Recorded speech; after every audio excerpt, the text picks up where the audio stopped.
What's up, gamers? Welcome back to 180 MTG. My name is Ryan Overturf, and this week I'm going to be talking about a Twobert I designed around the Weatherlight crew, sort of a Vorthos, a lore-driven cube that I call the Life and Times of Gerrard Capashen, that follows the crew of the Skyship Weatherlight. This is something that I thought was really cool when I first started playing Magic, and this cube is largely just kind of built as something to remind me of those early days, cards that I played a lot at the kitchen table, stuff that really captured my imagination and that really drew me to Magic when I first started playing the game.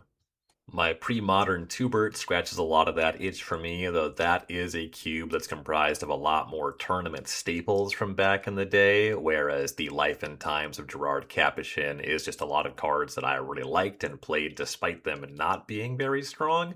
Just to set the scene a little, I started playing Magic after the Weatherlight crew was a part of the storyline at all. Apocalypse had already been released, and that kind of wrapped up the five-ish year arc for these characters. But I learned a lot about these characters just by looking through my friend and my friend's brother's bulk in their closet and reading the flavor text and seeing the art that depicted these same characters across many different sets over several years, and just discovering it that way.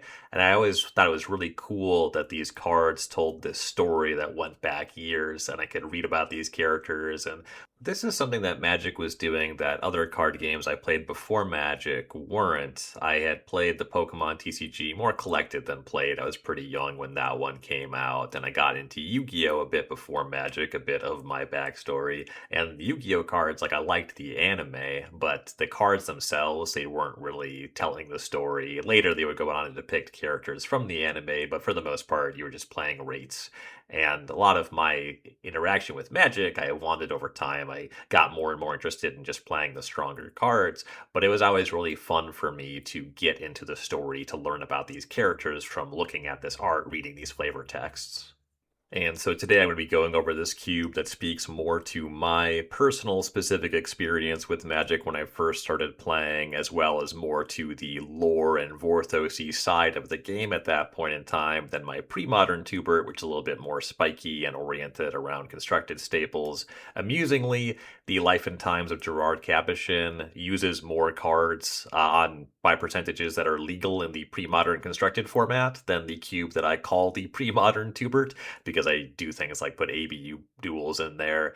When it comes to the Life and Times of Gerrard Capashen, these are mostly just cards from blocks that depicted the Weatherlight crew. So these were all standard legal cards. I'm not going all the way back to Alpha or anything like that. And I think that Brainstorm is actually the only card here that's not legal in pre-modern, where there's a lot more cards that are not legal in pre-modern in my pre-modern Twobert. But anyway. One of the first decks that I ever put together and brought to the kitchen table was a deck that just jammed all of the legendary creatures that were part of the Weatherlight crew. I always thought the Skyship Weatherlight was such a cool thing, just this flying ship, good guys flying around fighting the bad guys. I grew up with Final Fantasy, so the airship and the hero crew, that's something that really resonated with me from that background. And so I really liked these characters immediately because of that. And I put this deck together that just jammed legends from all five colors into one deck with poor mana fixing and really no synergies to speak of, almost nothing. It was just like cards that weren't even necessarily that strong, that didn't play well together, that I had difficulty casting, but it's just stuff that I thought was cool. And this cube is really taking me back to my roots in that way. And this is something that I wanted to build. I actually found the inspiration to go back and look at that deck and translate it to a cube. It's something I'd certainly thought about before, but it wasn't until I worked on two Universes Beyond inspired cubes. I have a set cube based around the Spider-Man set, and I have Return to Midgar, my Final Fantasy VII themed Twobert. Those are also very kind of aesthetically driven environments, a lot of named characters, specific arts depicting canon events is a big part of those designs. And after playing with those, I thought, well, if these can exist, and really the hook, if you don't know Final Fantasy VII, I'm not going to see if you want to play Return to Midgard, it's not really going to be for you. The Spider-Man Twobert has a very specific audience, and I thought, well, I think that I know more people that are drawn to the aesthetic of the Weatherlight crew and of playing with old frame Magic cards. So I think that the hook here is something that is stronger. Even if the play environment, I think, is possible it'll be worse, it has a stronger aesthetic hook, and there's at least something worth exploring there. So that experience made me want to actually explore fleshing this out as a Twobert to draft.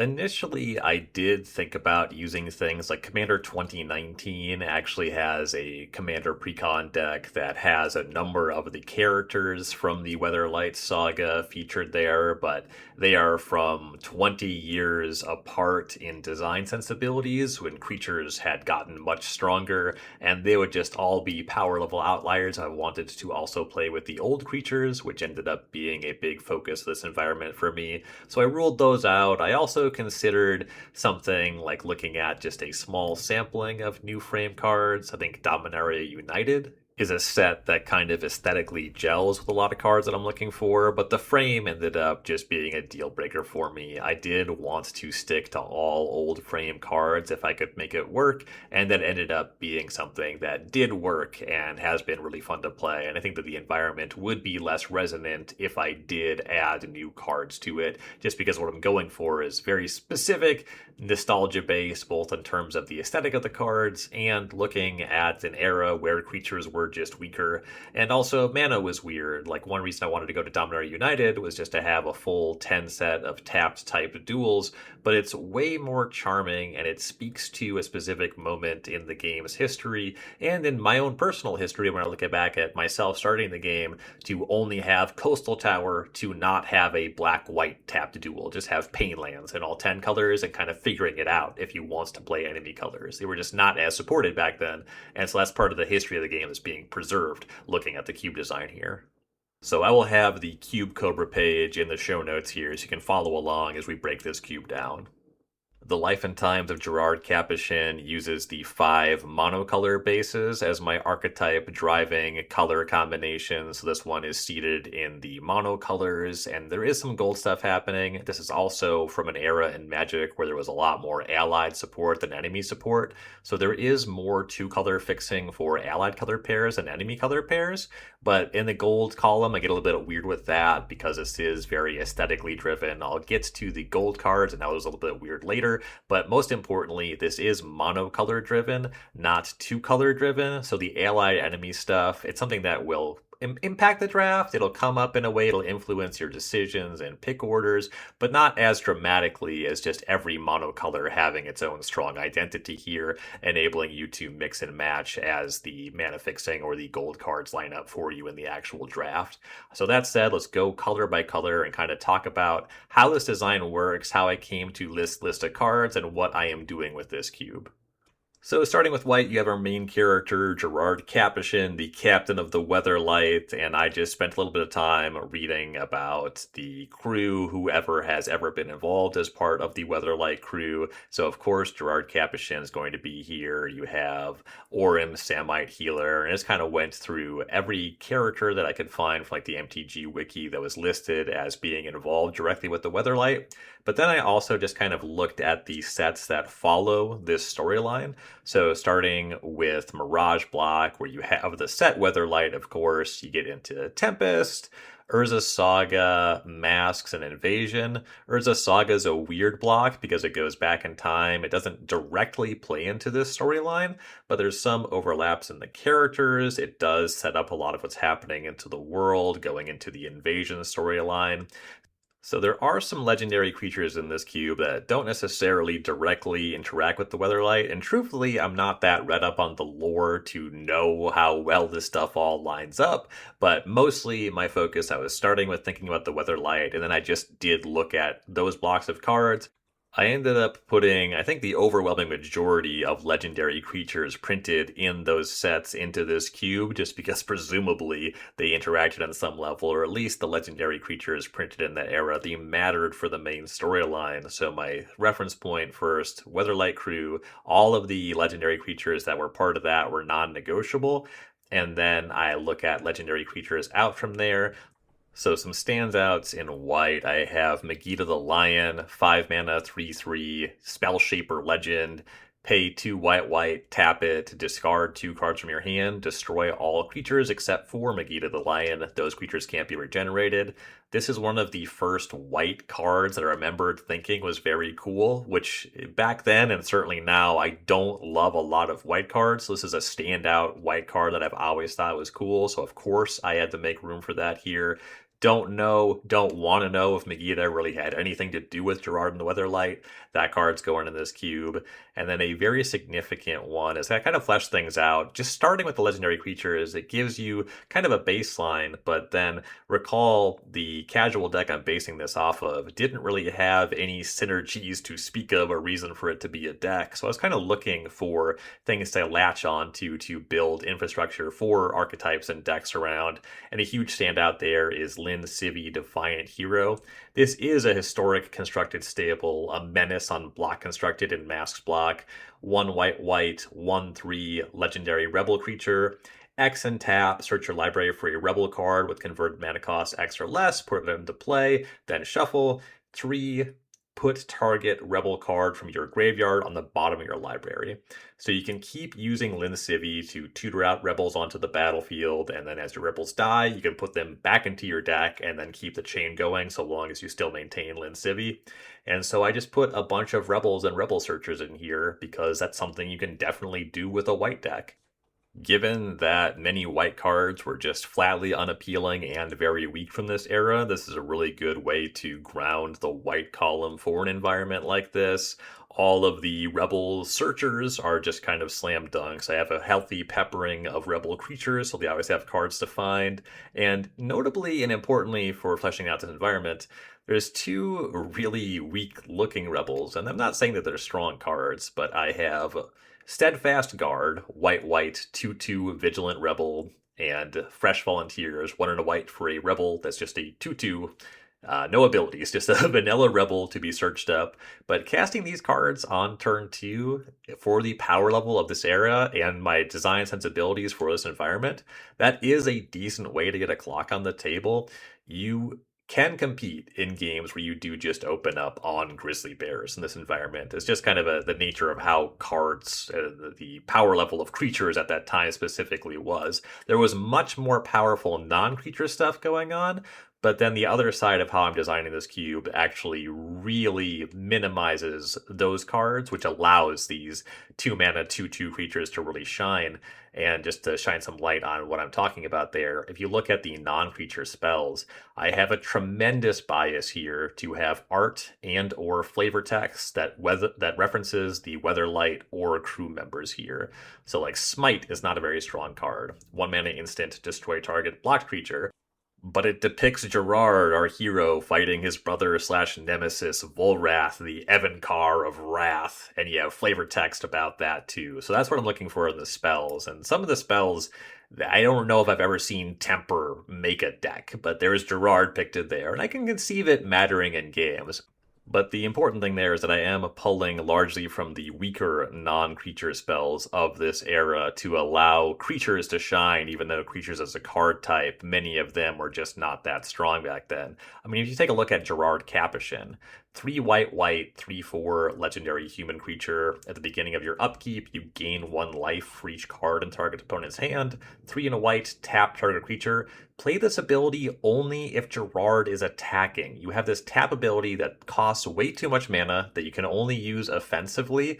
That is tough. A friend of mine pointed out that this is actually weaker than most commons, or a lot of commons that they print today. So I'm looking at cards that are just not very strong, that are here for flavor reasons, and then I am digging into the well. I'm avoiding many power outliers. You're not going to see Swords to Plowshares here. You see Pacifism and Arrest, again, because they have flavor text that ties you into the crew here. You have Aurum flavor text on Arrest. You have Karn depicted and in the flavor text on Pacifism. So that's why these cards are here. You have kind of a power outlier in Cataclysm. Actually, this is one of the strongest and truthfully more miserable cards in the cube. 2 white sorcery. Each player chooses from the permanents they control an artifact, a creature, an enchantment, a land, and sacrifices the rest. So this is like a 4 mana, like Armageddon-y Wrath of God effect, where whoever has the better creature already in play is just way ahead when Cataclysm comes down. Or if you're the one casting Cataclysm, you can float some extra mana, cast Cataclysm, and then cast something after the fact. Even though both players now only have one land, you had more when you cast the Cataclysm. So that's a huge game-breaking effect, and it's here because it depicts the Weatherlight dragging the enemy skyship, the Predator. And so that's just really aesthetically in line with what I'm building the environment around. I don't care if the cards that reference the Weatherlight are power outliers. That's what the environment is about. So that's a non-negotiable card, and the environment is built out from there. So you have your named characters, you have non-creature spells that match the aesthetic for the environment, and then rebels are largely what's rounding out white. Two kind of specific cards here I want to call out, Lawbringer and Lightbringer. White, the well runs dry pretty quickly on white cards that I'm happy to play with when we look this far back into Magic, and specifically if we're not going for non-creature power level outliers. I'm not going to put Source of Plowshares here. I did want to have a good clip of Rebels, and there are some other options that aren't in the cube. Namely, there's a couple flyers that have protection from red and then black. I instead went with the Lawbringer and Lightbringer, which are 3-mana 2/2 Rebels that you can sack. The Lawbringer will sacrifice to remove a red creature from the game, and Lightbringer can sacrifice to remove a black creature from the game. This is something that matters more against black or red decks, but it's not so much just skirting around playing a game entirely as protection is.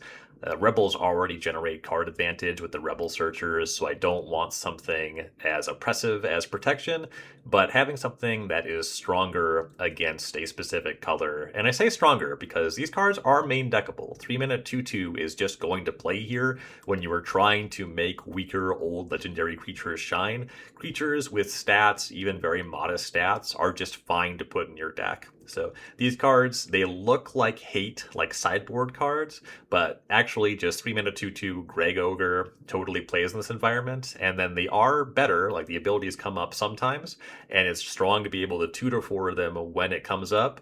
But mostly these are here, as you're going to see in some of the other colors, because 3-mana 2/2 is a lot of what this cube is about. Moving on to blue. Blue is actually the only color in the Life and Times of Gerrard Capashen that does not have any kind of typal theme. I did spend some time looking at seeding Merfolk as a creature type that matters in blue here, and there's a couple interesting cards that you can put in, but as far as actual typal payoffs, it is largely just Lord of Atlantis, and that's just a lot of what's going on in the other colors. Blue has a really significant amount of non-creature spells that will have flavor text and art with named characters, while still doing a lot of what blue normally does. You get a counterspell with Urtai flavor text, you get a mana leak with Volrak flavor text, Miscalculation has Karn in the art. You get an extra turn effect. Time Warp has Squee, Goblin Nabob, or Goblin Cabin Hand, a flavor text there. So you get a lot of just classically powerful, in line with what blue does cards here. And that would be pretty dissonant with putting in the small sampling of Merfolk Matters cards. There's just less of that than the other colors, and there's more to do with non-creatures. So blue gets a pretty unique identity here by having all these non-creature spells. And some of them are definitely stronger than others. Dominate is very much in the vein of a powerful control magic effect, and then there's actually like a weird amount of control magics that did fit my aesthetic parameters for this cube.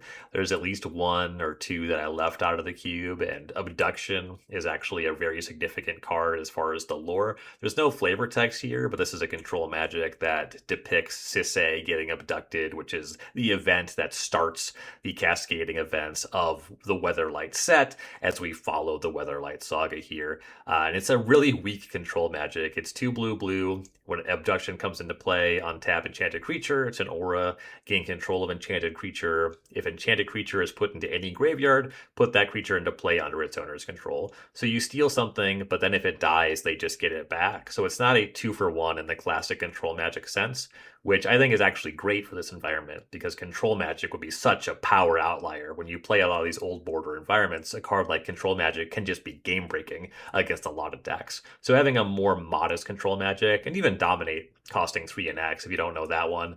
Blue 1 X instant, gain control of target creature with mana value X or less. It costs a lot of mana to steal anything particularly strong. You're paying 3 more mana than the creature itself costs. Mostly, this card has sick art. You have Volrath, you have Greven, and it just this really sick flavor text. I've come to reclaim what is mine, and you, Greven, are mine. I love this one. This was one of the coolest cards when I was a kid. I still love it today. But then with no typal theme in blue, the creature suite's a little bit more disjointed. I did keep Merfolk Looter in, definitely just an example of classic Magic and what cards in this era really looked like. And it is just a card that generally holds up by modern sensibilities. Urtai Wizard Adept, that's the huge one. This is the character that actually is on the Weatherlight. This was one of my favorite cards when I first started playing. 3 mana, 1/1 Wizard. 2 blue, tap, counter target spell. The text box on the physical card saying this ability is played as an interrupt, which is not a thing anymore. It was not a thing when I started playing, but it was in a lot of the cards, so it's always fun to me to read that on a Magic card. But this is just something you can do at instant speed because it counters spells. It's all you need to know, but if you want to read up on interrupts and mana sources, knock yourself out. The play patterns of Urtai are, of course, awful. It's just this creature that can start countering spells every turn. Once you have 4 mana and you untap with him, you can really stop your opponent from playing the game or force them to have 2 spells that matter to meaningfully make inroads on the game. But this is a card that I always loved when I was a kid, when I was an edgy blonde teenager. Here's this edgy blonde character on the Weatherlight. So, like, yeah, that's my guy. Of course he's going to be here. So this is one of the more miserable cards in the queue, but I did make sure to have a decent clip of cheap removal to answer cards like this. And Urtai is not the only cheap creature that can run away with the game either. So there's some more of that going on we'll get to, largely in green. And there's some other wizards here. Baron and Rain, these are characters from Saga Block, so to my knowledge, they would not necessarily have interacted with the Weatherlight. I don't really know, but I also don't really want to know. These are cards that I always thought was kind of cool, and then you just get some generic creatures that have flavor text referencing the right characters. Weatherlight crew here depicted in flavor text for Phantom Warrior and Windrake, which are just 3 mana evasive creatures. And if 3 mana 2/2 plays 3 mana 2/2 with evasion, these are real cards in the environment. So I'm a big fan of Windrake. It's a card that I've always loved. In recent years, it's a card that people point to as not even being good in retail limited. So having a home here where the card can shine, especially with this flavor text referencing Aurum and Gerrard, something that really works aesthetically and plays reasonably mechanically. A really weird one, if you're not familiar, is going to be the Blind Seer. 2 blue, 3/3 legendary creature, 1 and a blue. Target spell or permanent becomes the color of your choice until end of turn.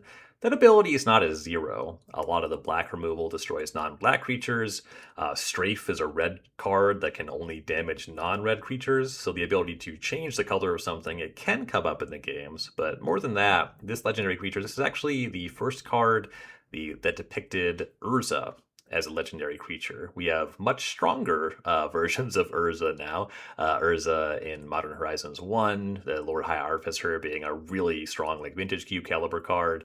And then the Brothers' War followed Urza and Mishra a lot there. Those cards were ones that I would maybe think about if I was going to use more modern frame cards, but Blind Seer being the representation of Urza here is mostly just funny, but 4 mana 3/3, if 3 mana 2/2 plays, 4 mana 3/3 does play, and these Hill Giant shaped cards, they actually are pretty real for the texture of combat in this environment.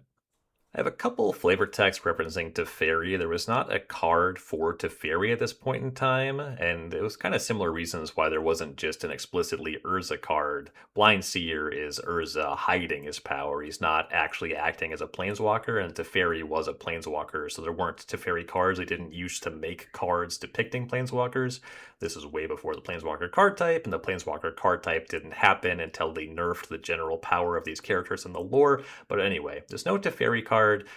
To my knowledge, Teferi didn't really ever interact with the Weatherlight or its crew, but Teferi was a very significant player in the world and the events of what was happening in the world of this storyline. So the Teferi flavor text on Rainbow of Freet is how I justify that one. Also, just a card that has its place in the history of tournament Magic. Of course, I was more of a kitchen table player, but this card just has sick art too, so it's at home here. 4 mana, 3/1 flyer. That's a very real card if you're talking about casting Hail Giant. And the last blue card I want to talk about is Alexi Zephyr Mage. So Megiddo the Lion is actually just part of a 5-card cycle from Prophecy, just the Spell Shaper Legends where you can pay some mana, tap them, discard 2 cards to get some effect. So Alexi is our blue entry. 3 blue blue, 3/3 blue X, tap, discard 2 cards from your hand, return X target creatures to their owner's hand. All of these effects are very powerful in the right situation. They can be really game breaking, but they are stapled to a 5 mana creature typically. That is a 3/3. There's a lot of removal spells for 3/3s in this environment, and then discarding 2 cards is a real cost as well. I did just want to have stuff kind of up and down the curve, so this is a good 5-drop for blue. It's something that can be very impactful on the games, but it's something there's a lot of answers for too. And it's a legendary creature. A lot of this cube is just legendary creatures, so very much at home with the design that I have here. Moving on to black. Black has a very light typal theme. You might guess it's zombies, it's vampires, but you'd be wrong. It's mercenaries. Mercenaries are the counter to rebel. I use the term counter very loosely. Rebels are strong because they are cheap creatures that have an ability for more mana to go up the curve and find progressively more powerful cards. Mercenaries are a much weaker implementation of this because the more expensive mercenaries then have an ability to search for cheaper mercenaries. So when it comes to the rebels, I have a lot of rebels starting at 1 and going up the curve with the search abilities. I only have 2 mercenaries with search abilities. I have Cattern and Force at 5, 3 black black, 4/3 with fear. You can pay 4 and tap it to search your library for a mercenary with mana value 4 or less and put it into play. And then there's a number of cheap mercenaries just to make sure that that ability is on. Largely 5 mana, 4/3 with kind of an evasive ability. Just a body that plays here. If you're happy with Hill Giant, you're probably pretty happy with this. And then Wrath the Assassin is actually a pretty powerful card, albeit one that takes some mana to get working. But 2 black black, 2/2, 1 black black, tap, destroy target tapped non-black creature, 3 tap, search your library for a mercenary card with mana value 3 or less, put it into play. So you have a couple mercenary searchers there, and those are just really useful to get the requisite number of creatures here, and there's some world building happening. I'm really a huge fan of the card Spineless Thug. 1 in a black, 2/2 mercenary, can't block. I was talking about how 2 mana 2/2 is a real card in white. 2 mana 2/2 with downside is a card that can be part of a black aggressive deck in this environment. And having it in your deck when you have these mercenary searchers, that's relevant for getting card advantage in this environment. Creatures were a lot weaker, and these cards do play here. I know that they don't look like much, but you gotta roll your sleeves up, get a little dirty in this environment sometimes. So once again in black, you have your main characters, both in terms of legendary creatures and references on art and flavor text. Carrion Net has Gerrard in the background. That one, I wish this card had some flavor text, but it is falling in line with the story here. Black gets a good spread of removal that all references named characters or events. A card that doesn't have flavor text, but is actually one of the stronger removal spells in the cube and has very significant art for an early event in the Weatherlight Saga is Slaughter. 2 black black instant, buyback, pay 4 life. Destroy target non-black creature. That creature can't be regenerated this turn. Buyback with a life cost on a removal spell. This can be a really oppressive way to break through creatures, but it is meaningful to have some stuff like this to beat a deck like Rebels, or to compete with some of the cheaper creatures in the environment. Slaughter does cost 4. It is still strong, but why it's here is you have this fight here between Miri and Krovax, which is a really significant story beat, actually referenced on multiple cards here in the cube. You see this on Curiosity as as well to build. So this is a story that's told across multiple cards with these two characters with their own individual backstories and this conflict that ultimately ends in Miri's death in this timeline. This is something that they revisited in Time Spiral in Planar Chaos. You see some cards depicting the opposite outcome where Krovax dies and then Miri becomes evil. But speaking of Krovax becoming evil, that's a really central part to the storyline here as we build into Apocalypse, and it does bring me to a notable omission. One thing that's kind of tough about Black is there's two 6-drops here, Commander Greven Elvek and Volrath the Fallen. Both these cards are pretty weak, definitely by today's standards, and they're very restrictive. They cost 3 black, black, black. So triple black pips here, so you have to be pretty heavily black to reliably cast them. Why I love Commander Greven, I actually just have a memory. One of the first game stores I ever went to, it was the Source Comic and Games, and they had the oversized Commander Greven Ilvek card as one of the many kind of oversized cards that was on display on the wall. So hanging out in the play area, I just remember seeing this card and thinking this art was so badass. So of course Commander Greven has to be here. And then the card that's the omission, I have these two not very strong, pretty restrictive black 6-drops. The card I don't have is Ascendant Evencar, which is 4 black, black, 3/3 flyer. Says black creatures get +1/+1, and non-black creatures get -1/-1. So there's two reasons I don't have this. The primary reason, the reason that got me thinking about cutting it, is that this card is just way stronger and easier to cast than both Greven and Volrath. Takes all the shine off of them. These cards are already going to have some trouble making decks. And where I landed on justifying cutting it is that I do have a Krovax card. Krovax the Cursed, which is awful. This is a card that was in my casual Weatherlight deck with no inherent synergies. It is just a weak card. Over the course of several turns, it will just die. I'll let you read that one. It's really not worth remarking on, and I don't have any synergies baked in with Krovax in this cube. Krovax is just pretty weak, but that's just the way Magic was.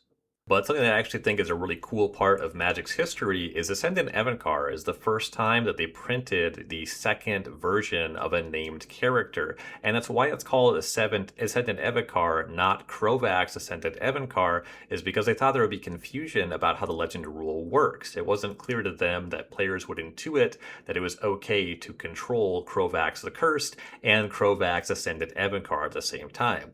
Now, there was really no risk of this because nobody would ever control Krovax the Cursed on account of how weak the card is, but it was something that made sense to think about if you wanted to start doing multiple versions of strong legendary creatures. But anyway, I use this justification to remove Krovax. I don't have Ascendant Evencar, I just have Krovax the Cursed because of how crowded the 6-drops are, because of how much stronger it is the other ones, and how I could justify aesthetically. I have Krovax here, I have this character represented, and then I do have, he looks pretty different when he's corrupted and becomes the Evencar, but that is depicted on several cards here, including Vicious Hunger. So you get to see the character, shows up in some other places, and I don't have to have this really goofy power imbalance in a troubled spot on the mana curve as it is. This is roughly the justification that I used for excluding Urtai the Corrupted, which is an Esper 3/4 with a very weak ability. I'm not even going to go over it. I don't have Urtai the Corrupted because a 3-color card is really difficult to cast in this environment, and it's a very weak one. And once I was already cutting Ascendant Evencar, which is an appealing card that people would want to play with, cutting Urtai then fell in line with that aesthetic decision. Unfortunately, there's no depictions on any of the art here of Urtai after he got corrupted, which is kind of a significant story beat. So I'm missing out on that a little bit, but the card is really just too weak. I think that the signals, like when you see a 3-color gold card, there's some assumption that it is strong because it's so hard to cast, but really here it would be kind of a last pick. I had it in the cube for a few drafts, and it was just too bad. Not to mention that neither Ascendant Evencar nor Urtai the Corrupted were in my old casual deck, so they didn't make it in here, and so no repeat legendary, no repeat named characters in this environment, excluding one strong power outlier and one weak power outlier for the construction here. Moving on to red. Red, of course, gives us Goblin Typal. Volrath notably had this army of Mogs. There was a lot of goblins that the Weatherlight crew had to fight with. And this is something that I dipped into some white bordered sets. This is one of very few reasons I did not only use cards from those blocks that I mentioned at the top of the show. I wanted goblins to be something that was strong to pursue. Like there's already some pretty good support here, like Goblin Ringleader and Mog Catcher are really good typal things, and Goblin Matron, of course, but they do rely a bit on volume, and so I dipped into white bordered sets just to round things out. And when it comes to goblins, the Mog stuff, like Mog Maniac and Mog Fanatic and Mog Raider, these really are the right aesthetic here, but then there's also just a lot of different kinds of goblins, like Arms Dealer represents the goblins on Mercadia, Goblin General, Goblin Commando. These are cards that you can definitely conceive of being in some of the environments here, whether Goblin Blue Brigade kind of looks like something on Mercadia, and then Goblin General, Goblin Commando. These make sense when you think about there being an army of goblins, so I like these here just to support goblins as a theme here, especially because there was only so many red removal spells that I really wanted to feature that have the aesthetic justification. I did trim one on power level here, so I do have Rolling Thunder, which is a really nice sweeper in red, really strong removal spell that can close a game. I briefly had Cone of Flame, which does have flavor text referencing the Weatherlight crew, but that can just be a 3-for-1. It's a 5-mana sorcery that does 3 damage to something, 2 damage to something else, 1 damage to a third thing, and that was just way too much in the making creatures pointless kind of field, especially, I had like this cycle of 5-mana 3/3 spell sweepers, and I really want legendary creatures to be a big part of the gameplay, so Cone of Flame was just a little bit too punishing in trying to incentivize creatures. Tangarth Talruum Hero shows up in red as an actually appealing creature in a world of hill giants, a 5-mana 4/4 with vigilance that can pay 1 in a red and tap to fight some creature. So this one can be really meaningful in the games that are about creatures. And you have Stark of Wrath. This is one of the weakest cards in the cube. 1 red, 2/2 legendary creature. Tap, destroy target artifact or creature. That permanent's controller gains control of Stark of Wrath. So you have to give them Stark to destroy something. So if you destroy something strong, they can just destroy whatever your strongest thing. You trade this 2/2. And once you start activating that, it just kind of makes it so you can't really have stronger things going on. It's you kind of like 2-for-1 yourself because you have to give them the Stark to destroy the thing. So not a very strong card. There is actually a synergy here in Erratic Portal, a 4-mana artifact where you can pay 1 and tap it to return a creature to its owner's hand unless the controller pays 1. So you can activate Stark. The ability here is just tapping it. You give it away on resolution. So you can tap it to activate and then use Erratic Portal to bounce your Stark in response. So there's something you can do here, and 3-mana 2/2, as I said, that does play. But even when it comes to the red decks here, a lot of them are going to be goblin focused with all the goblins here. Stark is a card that I've put in decks. I have not had the Erratic Portal combo. This is a card that is largely here. I very much remember having Stark in my Weatherlight Crew casual deck, and it was horrible then, and it's horrible here, and that's called nostalgia, baby. And one last major nostalgic hit is Meraxis of Keld. 4 red, Star, Summoned Legend. Meraxis of Keld has power and toughness each equal to the total number of untapped artifacts, creatures, and lands you control. So commonly, when you cast Meraxis, it involves tapping all of your 6 lands, and Meraxis being a 1/1, very vulnerable when you first cast him. It's also difficult to cast a removal spell to clear a path because every time you tap your lands, Meraxis gets weaker.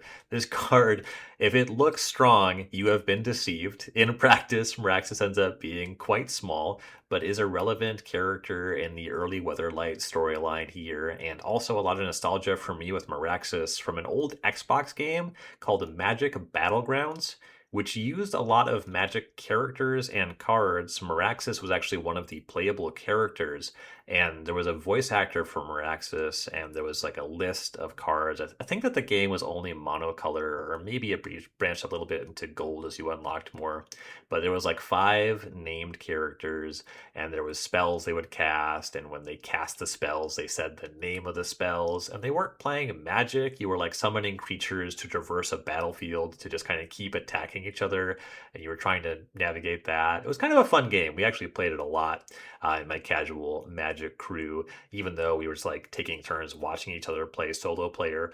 But I just still remember distinctly the voice actor from Araxis has a voice line in the game that is the flavor text here, just "I have no master, I am chaos," and that's just something that's stuck with me from then. So really nostalgic card here, very weak, but very much what this environment is about. And that brings us to green. Green has some of the strongest individual cards for its typal theme in Elves. A lot of this tied together by Raphellos, Llanowar Emissary, who apparently was part of the Weatherlight crew, but died before a lot of the moving parts in our story here. All the same, he had been on the ship, so of course you got to have Raphellos here. Green, green, 2/1 Elf Legend. Tap, add 1 green to your mana pool for each forest you control. One of the strongest individual cards here. Hard to cast, double pipped, but the elf infrastructure in the cube, especially dipping into White Border World for Llanowar elves. Llanowar is a very significant place in the storyline here, so Llanowar elves very much fitting the environment. A lot of elves that are 2-for-1s. Eladamri, Lord of Leaves, the probably worst ratio of secondary market price to output on a card. This card is on the reserve list, and it's quite weak. 2 mana, 2/2, green, green. All elves gain Forest Walk. Elves can't be the target of spells or abilities. And there's just 2 points of errata here. The first is that Eladamri is an elf. Nothing about the original card would suggest that it is an elf, but Eladamri is an elf. And it now says other elves you control have Shroud. It does not give him self-Shroud. So Eladamri is an elf, which matters for the Elvish Champion. I have seeded into the cube here to support Elf Typal, but Eladamri will not give him a self-Shroud. Nor will he give himself Forest Walk. Same deal with Elvish Champion, printed as a Lord, but is now an Elf Lord that says all other elves get +1/+1 and have Forest Walk. So if you have Elvish Champion and Eladamri, they'll both give each other Forest Walk. They'll both trade buffs, but neither of them buff themselves. Both of them are elves. So there's a good amount of power in Elf Typal here, especially in the form of Skyshroud Poacher, a 4-mana Rebel actually, a 2 GG for a 2/2. You can pay 3 and tap it to search your deck for an elf and put it into play and then shuffle, so some nice card advantage there, some nice elf synergies to explore. And then because of these really strong mana accelerants in Raphellos and Priest of Titania, I wanted to make sure to have cards like Shock, cards like Zap, which is a 3-mana red spell. It does 1 damage to a creature or player and you draw a card. Just some cheap removal, so you can sometimes answer these cheap mana creatures. And then given that I wanted to make the format a little bit hostile to being able to untap with an early Raphellos, I did make a point to have some really strong stuff you can curve into. I have some strong 6-drops here. Multani was a part of the Weatherlight crew at some point. 6 mana Shroud with power toughness equal to the number of cards in all players' hands. But then Nimita, Grove Guardian, and Verdlot the Ancient, these 2 big tree folk that have some sapling generation and some sapling synergies. These were cards that I very much remember both myself and my friends when I was playing casually in high school. We loved these cards. No idea how much or if they interacted with the Weatherlight at all, but they are just sick cards from that point in the game for me, that of course that I have to have them here. And having just kind of a dream with the Raphellos, having a 6-drop that you can set up on turn 3 is an important part of making it so there is kind of a game going on there. Your opponent's going to want to kill Raphellos, you're going to want to untap with them, and I wanted to actually have some power that could be realized if a player does untap with Raphellos. One of the power outliers in the cube for sure, but it's a named legendary character, and when you look at those green 6-drops, they are all green creatures. So an environment about creatures, about legendary creatures specifically, it's doing what I want the cube to do. And then you have a sampling of green spells, you have Rampant Growth and Harrow, both having some relevant references to the world and named characters. Overrun has Tangarth flavor text, just a classic limited kind of bomb that can be a game ender here. Card that I don't have any of my other cubes and is just a really nostalgic Magic card for me, making it into the environment here. And then once again, one of the weaker cards in green is, of course, a member of the Weatherlight crew, Miri Cat Warrior. 1 green for a 2/3 legendary Cat Warrior with First Strike, Forest Walk, and Vigilance. Not an elf, so it doesn't play into those elf synergies. 2/3 Vigilant, First Strike, First Walk, these can all come into play. The texture of this Grey Ogre Hill Giant environment. Miri Cat Warrior is not a 0, but that double green pip makes it a little bit difficult to cast and doesn't make a ton of sense necessarily once you go down the Vorthos lane where you want to be generating a lot of mana and you have much more expensive spells than a 3-mana creature with some combat abilities. So Miri, not one of the stronger cards in the cube, but is one of the aesthetic motivations here. It's a card that does make some decks, but not a standout in power level, much like the rest of the Weatherlight crew. So I did make a lot of concessions to make these characters relevant. A lot of it is them showing up in arts on other cards and flavor text. There's nothing I can do about Miri Cat Warrior being a weak card and also not having interesting texture outside of being a decently modest body that attacks and blocks. So Miri does get to stay in the cube. Certainly not a high pick, but the general power level here is modest enough where it is not embarrassing to put Miri into your deck, and just a 2-power creature is a lot of what the combat is about here, so Miri can play and be part of a winning recipe. Especially in conjunction with that Rancor. 4-power First Strike is not messing around in this environment. And then in the artifact column, once again, named characters in the arts and flavor text, something that's a little bit more obscure. I have Mindstone here, and Mindstone is part of what is called the Legacy, which is sort of referenced on Legacy Weapon, which is in the 5-color column on Cube Cobra, but also an artifact. The Legacy is like this combination of artifacts that when you assemble them all, I don't actually know everything about it. These were something that Gerrard was collecting / he inherited, and then when you get them all, it assembles this really powerful weapon. The Mindstone is part of that. There's no flavor text on the card that suggests that.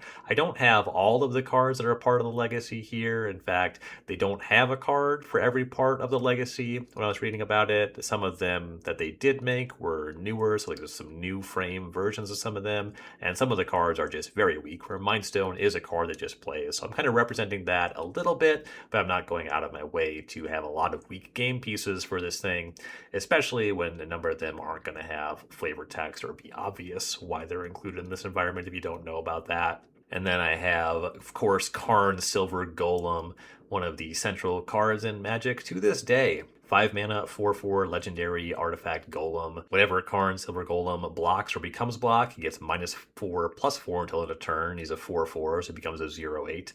And for 1, target non-creature artifact is an artifact creature with power and toughness equal to its mana value until end of turn. So there's some artifacts you can animate with this. Karn is tough because it's really hard to have go to tax, because if your opponent blocks Karn with the 1/1, he becomes a 0/8 until end of turn. Much like my old kitchen table deck, Karn is easy to cast, but pretty inconsequential on the battlefield. I can conceive of there being some cool stuff to do with Karn in this cube. For the most part, does not make a lot of decks in this environment, but he is at least more appealing than Skyship Weatherlight, a card that very much aesthetically for this cube. This is the Weatherlight, so we're talking about the Weatherlight and their crew. Here is the ship. 4 mana, legendary artifact. When Skyship Weatherlight comes into play, search your library for any number of artifact and or creature cards, remove them from the game. 4 and tap, choose a card at random that was removed from the game with Skyship Weatherlight, put that card into your hand. So for 8 mana, you get your first random card among the cards you tutored up with Skyship Weatherlight. This card is just so inefficient. It's really weak. If you are tutoring for strong cards, you no longer have the ability to top deck those cards as your draw for turn. This one typically does not make decks. I think that activating it with Karn, turning this into a 4/4, is the ceiling for what you can do with this card in this environment. That has not come up in games. That would be a big achievement unlocked moment. For the most part, Predator Flagship is actually where a lot of the power here is for these colorless Skyship cards. This one is quite real, actually. 5 mana, legendary artifact. 2 mana, target creature gains flying until end of turn, so you can give yourself evasion. Or 5 tap, destroy target creature with flying. So So the first ability doesn't tap. For 7 mana, you can give a creature flying and then just destroy it with the flagship. Also, for 5 mana, you can destroy any flyer on your opponent's side. This is a repeatable form of removal and it's colorless, so this is a pretty real card, albeit kind of an expensive one. Definitely plays in the green decks, but there's a good amount of spot removal here. Decks that are going long on the black and the red removal can certainly use this just to really shore up any weaknesses against creatures. So there's some appealing and strong cards in the colorless section here, but like every other column, there's also some weak named characters. Next, I'm going to jump over to lands before circling back to gold cards. For the lands, this column is largely a sign of the times. I mentioned there's only one cycle that touches on all 10 two-color pairs. That's going to be Pain lands. And then beyond that, I have 2 5-card cycles for allied colored fixing, just tapped, non-typed duels, like Coastal Tower enters tapped, makes a blue or a white. And then I have enemy Mirage fetch lands as well, which are lands that enter tapped. Then you can sacrifice them to search your deck for a land of one of 2 types. So Floodplain can go find an island or a plains and put that on the battlefield untapped. So those are only fixing allied mana here. I do have the cycle of layers, which are pretty weak lands from Plane Shift. They enter untapped. They tap for 1 of 3 colors. They're all allied pairs here, all named after some legendary dragon. So Risk Grove taps for green, red, or white. When it enters, you have to return a non-layer land to your hand, so it can't bounce itself, and you have to have some non-layer land to get started. But if you have 3 lands, if you play Risk Grove as your land for your turn, you don't have to bounce an untapped land. You will have access to 4 mana that turn. They will fix your mana. They are good allied fixing, and they do touch on 1 enemy colored pair. So Risk Grove there, it could be a red-white form of fixing. And there's a couple 5-color options here. City of Brass, of course, to stand out, but then there's some weaker ones like Gemstone Mine, and then Reflecting Pool is here once you're in double pips. A lot of double pipped cards in this cube, so Reflecting Pool will be good at casting a lot of the double pipped cards. It's significant for that reason. And then some weaker stuff like Terminal Moraine, the weakest evolving wilds you've ever seen in your life, but it does just play here. So modest, largely focused on allied colors, but there's some 5-color stuff, some enemy color stuff, and I got up to 30 lands, which 30 is about where I want to be when I'm working on my Twobert environments. And the lands suggest allied color more than enemy, but there's enough 5-color cards you can definitely be in an enemy colored deck, and some of the incentives there are going to show up in the gold column. Before talking about the gold cards, I of course have to show some love to Lotus Veil, awesome card from Weatherlight. It's a land that taps for 3 mana of any one color, but when it enters, you must sacrifice 2 lands or sacrifice it. If you don't sacrifice those lands, it will not enter. You won't be able to make that 3 mana, kind of the Mox Diamond drawback there. So you have to sacrifice 2 lands, and then you can tap it for 3 mana. This is the card that Lotus Field is based off of, but it takes a lot more courage to play Lotus Veil because it does not have hexproof. We actually have a running joke in this cube because there are multiple ways to destroy it and some ways to return it to your hand. So when we see it in a pack, we'll say, if I play this Lotus Veil, do you promise not to destroy it? And of course, we all say, no, I would never promise that, which is typically followed by a player passing the Lotus Veil because it does take some courage to play a land with that kind of drawback. The last draft I did of this cube, though, I did have the Gemstone Mine and the Lotus Veil. I played a Naya deck with some kind of tough mana, some tough casting costs. I didn't get the Risk Grove. I played the Lotus Veil. I played the Gemstone Mine. I actually ended up winning the match over my friend Ben, who drafted kind of a 5-color bad stuff deck. It was pretty funny. It was the only time so far anyone has cast Skyship Weatherlight in the cube, and I had the Aftershock, so I wasn't as worried about my Lotus Veil being destroyed, and I Aftershock to Skyship Weatherlight after he exiled all of the creatures from his deck. So pretty funny game there, but Lotus Veil, love that card. It is nowhere near strong enough to show up in an environment where it might be destroyed, but it's here. It's a cool land from Weatherlight. I love this card. I've always thought this card was very cool, and sometimes you play it, sometimes you have the courage to play it. So shout out Lotus Veil. The gold column, once again, more named characters. You have Captain Sisse, which is a 4-mana Celestia creature, 2/2 that can tap to search your deck for a legendary creature or permanent and put into your hand. Really nice in this cube that's very long on legendary permanents. And then there's 4 Orzhov cards. So I was talking about how there's better allied mana than enemy mana, But when it comes to Orzhov, there's just 4 cards that really aesthetically work here. Death Grasp showing off Urza and Gerrard fighting in the Phyrexian arena. Gerrard's Verdict being one of our depictions of Krovax when he's the Evankar fighting with Gerrard. Selenia Dark Angel, very important character for Krovax's backstory. And Vindicate showing the moment, I believe, of Gerrard's death here, flying to his destiny. Don't mourn for me, this is my destiny as a flavor text there. Also just an iconic, totally dope gold card from Apocalypse. So I didn't really have it in me to cut any of these Orzhov cards, even though the mana for Orzhov is a little bit tougher.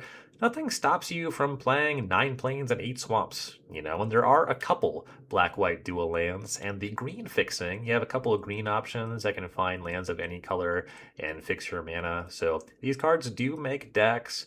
There's less explicit support for being enemy colored, but these Orzhov cards, they both really aesthetically work in at least 3 of the 4, with the exception of Gerrard's Verdict. I think if you're firmly already black-white, that card does enough, but it's a hard card to splash for. Discard is tougher to splash for, certainly than a X damage burn spell, which you can top deck and win the game with. Gerrard's Verdict, it gets weaker as the game goes longer. For the most part, though, these are just strong cards. If you see them, you'll think, oh, I can draft Orzhov now. Even if the mana fixing the cube doesn't necessarily push you in that direction, you can play with that. This is also a much lower power level than cubes using newer cards, so these cards can show up here. I'm not having a ton of gold cards in different color pairs. I'm not trying to go for under-supported stuff or really strain players' mana bases. These just all work aesthetically and are at a high enough power level where the incentives are there to try to cast these cards.